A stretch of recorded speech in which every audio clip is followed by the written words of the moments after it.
welcome back. Look at the question. It's very simple. What they are given in three positive numbers. Okay, the ratio of first and second is 2:3. So they are given three positive numbers. How we can take means we can take the form of x, comma y, comma z. So all these are said to be positive numbers. Okay, positive numbers, no problem. Look at over here. The ratio of first and second, so is 2:3. Okay, so automatically what you have, you will be having 2x and is 2 3x. Okay, so that is the first one. And ratio of second and third is 3:4. Is it right? The ratio of second as well as third. So that means what you can just make it as, because second already knows it, right? So no problem. So 3x once again and is 2 4x. Okay.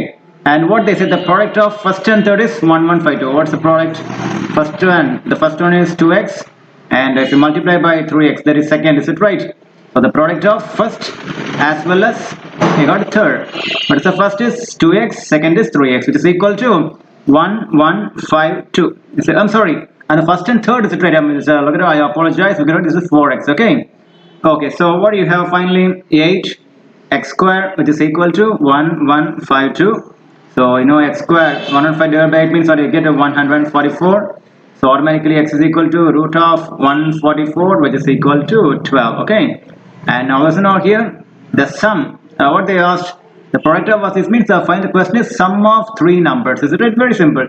So the sum of three numbers, which is equal to 2x and plus 3x and plus 4x. So equal to 9x. Is it right? So you know the x value is 12, so we get a 9 into 12, or might be equal to 108. So answer is 108. Is very simple. So listen me, for this question a shortcut is there. I will give you in the next video. Okay. If any doubt means comment in the comment box. Thank you.